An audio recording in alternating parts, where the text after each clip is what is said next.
peut avoir été dit sur le rôle que tient Jean-Marie Lustiger lors du feuilleton scolaire de 1984. Tout semble dit parce que cet acteur majeur de la crise ne retient pas ses confidences à la presse et parie même sur un journaliste de confiance, Gérard Leclerc, alors au quotidien de Paris, pour peser sur une chronique rapide et extrêmement fouillée des événements. En réaction, les historiens de l'éducation, bénéficiant de l'accessibilité récente du fonds Mitterrand, ne manquent pas de réclamer l'ouverture des archives Lustiger, de façon à dépasser, par un nécessaire croisement des sources, le stade précédent d'une histoire contrôlée, ou du moins orientée, par les acteurs. Alors que l'archevêque de Paris reste l'un des grands acteurs de l'enquête nationale du service d'histoire de l'éducation, enregistrant les souvenirs des grands témoins de la crise de 84, comment appréhender ce travail présent sur le fond de l'Institut Lustiger ? Usant de l'écrit avec parcimonie et soucieux de contrôler ses papiers, essentiellement issus de son cabinet, l'archevêque de Paris ne laisse sur l'affaire scolaire que 2 cartons, fort intéressants, mais sans guère de correspondance avec Rome ni notes intimes. Le fonds secret, au sens privé du terme, n'a donc d'intérêt que relié à ce que la presse donne à connaître de l'événement. La correspondance s'ajoute aux matériaux publics de l'exposition médiatique pour permettre l'évaluation d'un discours, d'une image, d'un style et même d'un récit Lustiger de la mobilisation, limité ici à sa séquence manifestante. Il s'agit en effet de refaire pour nous le trajet de 1984, le conduisant de l'avenue de Paris le 4 mars à la place d'Italie le 24 juin, de manière à mettre en miroir ces 2 participations. Mon propos entendra en effet souligner le fait que Monseigneur Lustiger n'est pas seulement le grand présent de Versailles, puis le grand absent de Paris, mais qu'il cumule et croise au cours de ces 2 événements ces doubles identités, présent-absent à Versailles, absent-présent à Paris. Premier acte, Versailles. 2 jours avant la concentration monstre de Versailles, François Guillaume, leader de la FNSEA en pointe contre le pouvoir socialiste, téléphone à l'archevêché de Paris. Que la hiérarchie reste ferme et intransigeante, prévient-il, sinon le gouvernement en tirera profit. L'Église est la seule autorité qui a du poids. Au lendemain du rassemblement, Monseigneur Lustiger reçoit un courrier de Robert Lyon, directeur de cabinet de Pierre Mauroy en 1981. « J'ai été profondément ému par la hauteur et l'universalité de votre message d'hier, lui écrit-il. L'Église va peut-être, si elle tient sur ce registre, jouer de nouveau un grand rôle dans notre société déboussolée. » Entre ces 2 messages, à la seule conclusion similaire, 800 000 personnes ont fermement manifesté pour leur cause à Versailles le dimanche après-midi, et l'archevêque de Paris a prononcé en clôture un discours fleuve que vous venez d'entendre, près de 25 minutes, qu'il a mis 12 heures à composer avec ses collaborateurs durant la nuit précédente, et encore une partie de la matinée à relire seul. Comment se fait-il que le cardinal Lustiger parvienne à ce point à convertir le discours d'opposition attendu par François Guillaume en déclaration majeure de négociation saluée par Robert Lyon? L'allocution de l'archevêque est pesée au mot près. Comme vous le voyez à l'écran, Lustiger ne s'écarte pas de cette feuille préparée qu'il ne cache pas à la tribune, qu'il ne cache pas non plus à François Mitterrand, puisque c'est le président estimé de lui qui, par porteur, en a eu la primeur 4 heures plus tôt. Celle-ci contient l'expression de négociation, et plus encore l'acceptation, satisfaisant le pouvoir socialiste, d'une évolution du système éducatif rendue nécessaire par les lois de décentralisation. Cette ouverture s'appuie sur la réaffirmation des grands principes. Le premier d'entre eux est celui de liberté, affiché en bleu sur fond blanc derrière l'orateur, comme dans tous les meetings de défense scolaire depuis 1945. L'archevêque, heurté par certains projets initiaux de défenseurs du privé sur la liberté menacée, a en conséquence décidé d'orienter son discours en affirmant, je cite, que la liberté en France n'est plus à conquérir. Cette volonté de lisser et de hisser son propos, sans référence historique risquée, et avec le choix d'une seule et fameuse occurrence exigeante adressée à l'école catholique, deviens ce que tu es, est parfois mieux comprise à gauche qu'à droite. Le discours de Lustiger tient plus de l'homélie que de l'exhortation, lit-on par exemple sous la plume de Joseph Massescaron, alors membre du Grèce, dans Magazine Hebdo, qui choisit comme une, comme vous voyez ici, de figurer Chirac dans la foule, contrastant avec la lecture généralement bienveillante de la presse à l'égard de Lustiger. Pour marginale qu'elle soit, et différente de l'anti-épiscopalisme laïque, communiste ou des cathos de gauche, une telle dissonance à droite n'est cependant pas anodine. Lustiger, qui a été écouté à Versailles, a-t-il été entendu par Versailles ? La clé de la question ne réside peut-être pas en effet dans le rapport distancié qu'entretient l'archevêque de Paris avec cette foule. Un décalage évident existe entre lui et la masse des manifestants pèlerins de la liberté, selon l'expression souvent reprise par la presse, contre-pied à l'orateur, évoquant de son côté, dans son discours, des Français si divers. Les banderoles, telles celles de l'Uni, brandissant que la liberté n'est pas négociable, qui reprennent les propres paroles de Lustiger, s'éloignent de lui, car elles signifient assurément la négociation n'est plus envisageable. En portant les autocollants d'une école emprisonnée et menacée dans sa liberté, les manifestants font également contrepoids au discours de l'archevêque de Paris. Lui-même aurait pu atténuer cette opposition, comme l'a fait au même moment le modéré Pierre Daniel à la tribune, en collant cet autocollant sur son costume. La même problématique apparaît dans le discours lui-même. Selon le sociologue Jules Gritti, le type d'éloquence de Lustiger colle bien au monde des médias. C'est l'éloquence du dialogue à voix haute, des confidences au micro, destinées à l'interlocuteur individualisé et multiple. Bossuet s'adressait à des foules, Lustiger, lui, s'adresse à une masse d'individus. Peut-être en effet qu'en substituant d'entrée le « qui êtes-vous » qualitatif, exigeant et individuel par un « combien êtes-vous » collectif et direct, l'archevêque de Paris aurait réussi à instaurer un dialogue plus direct avec son auditoire. Celui-ci est en effet soucieux de se faire compter. Or, Lustiger préfère le segmenter. « Vous n'êtes pas toute la France », lui adresse-t-il. Dans cette France de 1984, précisément, le cardinal paraît être l'un des seuls à ne pas souhaiter compter. Son déni de toute expression du nombre triomphaliste doit se comprendre en particulier comme le refus de soustraire les 10 000 cathos de gauche qui pétitionnent au même moment dans Témoignages chrétiens contre la mobilisation et l'ivresse du nombre visible dans le reste de la presse. Ajouter des mots sur le chiffre atteint, lui semble certainement redondant et contre-productif. À ce stade de l'exposé, sûrement attendez-vous la lecture inversée du rapport de Lustiger à la foule de Versailles.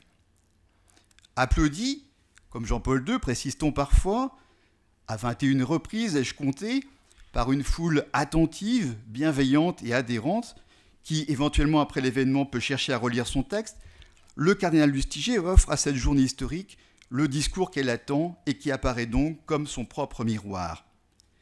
Certaines photographies, comme cette vue choisie par la documentation catholique, sont ainsi soucieuses de montrer l'orateur, grâce à un plan significativement resserré autour des deux laïcs incarnant la foule, regarder et s'adresser directement à la masse, sans la feuille visible de l'illustration précédente.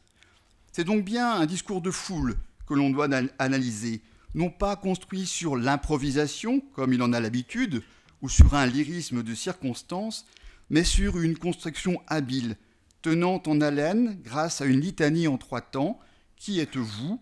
Je vous salue, je m'adresse à ». D'emblée, comme vous l'avez entendu, l'archevêque lui donne une orientation gaullienne. « Vous êtes la voix des Français », dit-il, qui peut se comprendre également comme « je suis la voix des Français », et pas seulement des seuls catholiques. Le même procédé de médiation et de miroir s'applique lorsque l'orateur place la foule au prisme de la nation. « Toute la France vous regarde », précise-t-il. Sur le terrain des représentations, sa voix parvient donc à figurer au centre de la symbolique visuelle du V construite autour de cette journée versaillaise. Au prix de photomontages qui insèrent l'orateur au milieu de son auditoire, le cardinal devient l'homme de la foule, le glemp à qui l'on fait le V de la victoire, voire un personnage buvard et fictionnel d'opposant à Mitterrand. C'est cependant le tribun et non la figure seule de Lustiger qui est insérée et non confondue avec la foule. Plus généralement, toutes les vues de la tribune de Versailles le prennent de face ou de profil. On notera toutefois l'absence de tout plan photographique traditionnel fixant l'orateur de l'arrière ou de côté de façon à l'associer directement à la foule, à l'exemple de cette vue ou photomontage des JMJ. Absent également tout cliché captant une de ces attitudes d'orateur provoquant ou renvoyant l'adhésion de l'auditoire. La manifestation de Versailles, connue pour la qualité et le nombre de ses images de foule, grâce en particulier aux grues utilisées, délaisse en effet les représentations individuelles. On remarque que la caméra bouge durant les discours. Parmi elles, cependant, la représentation singulière du Lustiger orateur, les cheveux au vent, qu'impose le filtre professionnel de la photographie de presse, sans être mémorable ou iconique comme peut l'être celle du chemin de croix de Montmartre, s'en trouve rehaussée car elle ne souffre d'aucune concurrence. On peut, à ce sujet, parler volontiers d'individuation Lustiger de Versailles. Il est le seul des orateurs que l'on reprend. Sa voix que vous venez d'entendre, occupe directement 50 secondes des 2 minutes 49 du journal télévisé de France 3, de FR3, le soir. Il reste qu'il est proprement impossible à son auteur de contrôler tout ce processus d'individuation. L'archevêque n'aurait pas parlé négociations politiques avenue de Paris, qu'il est de toute façon perçu comme trop parisien, à comprendre comme proche du pouvoir aux yeux d'une minorité de son camp, et trop versaillais aux yeux des sceptiques ou des adversaires traumatisés par l'ampleur de cette mobilisation. Second acte, Paris. Pour qui souhaite regarder le cardinal Lustiger au miroir du 24 juin, il paraît indiqué de commencer par oublier le précédent versaillais. Avec ses 2 millions de manifestants, la journée parisienne, encore plus imposante que celle du 4 mars, ne laisse en effet qu'une petite fenêtre d'exposition au cardinal, position paradoxale que l'intéressé semble largement subir, à moins qu'il ne l'ait en partie choisi. Ce statut d'acteur passif, qui se distingue par exemple de celui de spectateur engagé, dont se réclame au même moment Monseigneur Honoré, invite à une lecture volontairement décentrée de sa position dans l'événement. En quoi l'archevêque de Paris est-il devenu la figure significativement absente de l'événement monstre, pour reprendre l'expression de Pierre Nora? Pertinemment qualifié d'opéra horaire par Le Monde, le grand rassemblement de 24 juin, qui tient de la précision maniaque d'une immense gare s'ébranlant à 9 heures précises, ne reconnaît pas son premier acte de la place d'Italie, pourtant pensé par ses auteurs comme un signal de départ. À 7h45, sous une pluie battante, apparaissent 3 évêques en impair sombre, qualifiés de maladroits par la presse. Les micros convoqués se tendent. Le président de la conférence des évêques de France, encadré par ses 2 confrères, Monseigneur Lustiger en retrait, lit la déclaration commune du comité permanent, puis s'en va rapidement gare de l'Est pour présider le grand pardon de Chaumont. Le cardinal Lustiger reste le visage fermé, mais déterminé, les lèvres closes. On n'entend rien de lui. Il se confie seulement quelques minutes plus tard aux journalistes et lâche un jugement sur cet acte matinal. Ridicule.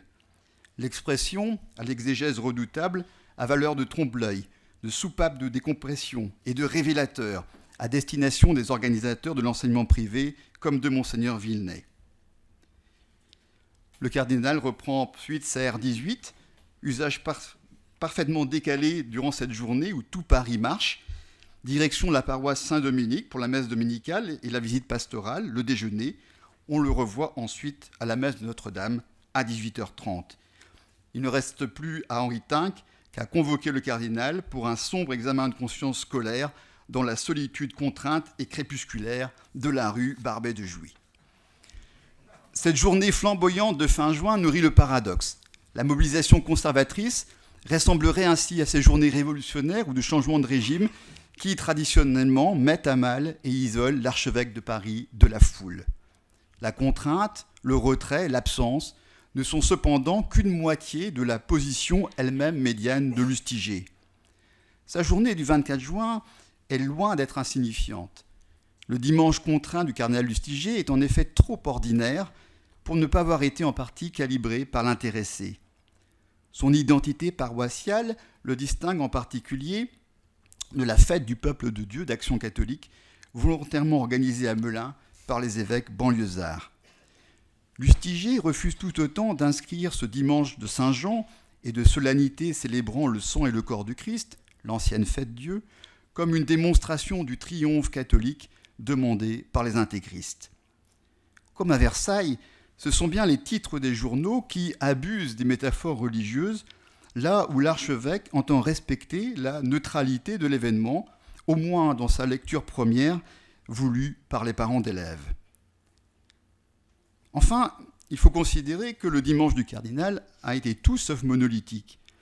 Après sa passivité énervée du petit matin, ses obligations paroissiales de la fin de matinée, l'archevêque évolue dans l'après-midi en tentant de reprendre contact avec nervosité avec le chanoine Guiberto en particulier, pour venir à la Bastille. Ce sera en vain. Celui-ci, qui reçoit Monseigneur Pézeril, invoque en particulier la présence de Jean-Marie Le Pen à Montparnasse pour refroidir ses velléités de rejoindre le cortège. Les fausses directions, qui appartiennent pleinement au temps intense de circulation des rumeurs de la manifestation, font de Lustiger un personnage emblématique d'un contre-récit, d'une journée extrêmement bien organisée, jusque dans le propre récit édifiant qu'en dressent les organisateurs du privé. Dans celui postérieur de Pierre Daniel, le président de l'appel admet volontiers que c'est la vision pacifique de la foule, pacifique et gaie, qui le soulage de la tension. Apparemment, le cardinal Lustiger semble partager ce jugement en se confiant début juillet à l'hebdomadaire Valeurs actuelles. Tout le monde, ce 24 juin, s'est d'abord bien amusé, dans une jubilation populaire, avance-t-il. On remarquera que la phrase est volontairement impersonnelle. Dans le reste de l'interview, il ne cherche pas plus à qualifier cette foule qui ne l'intéresse pas, majoritairement provinciale.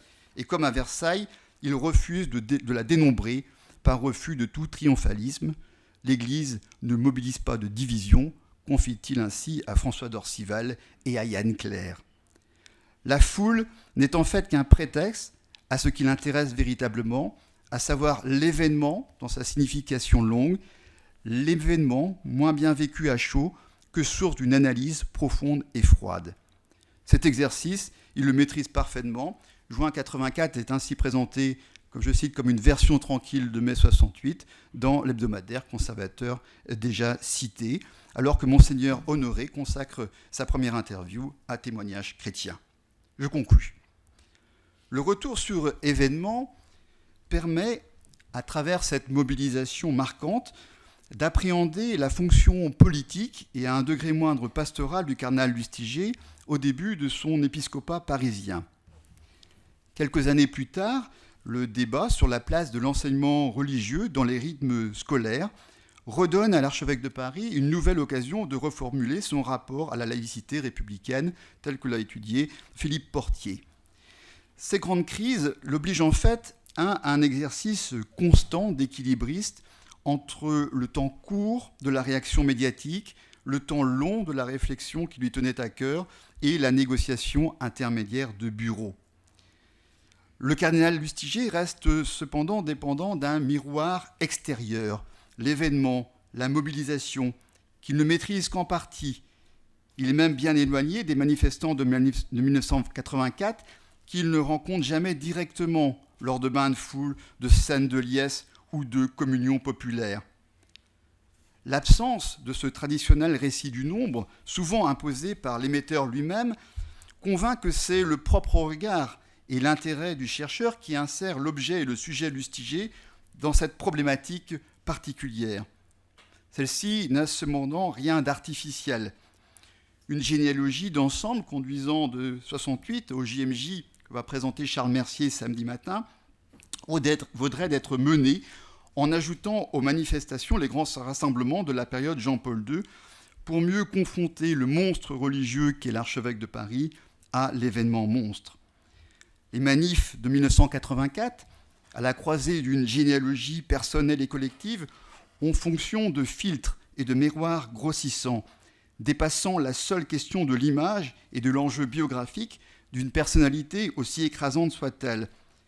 Elles peuvent même nous servir de point de vue pour lire les mobilisations actuelles. En 2013, le cardinal 23 n'a-t-il pas été un nouveau miroir du cardinal Lustiger pour partie du moins ? Merci.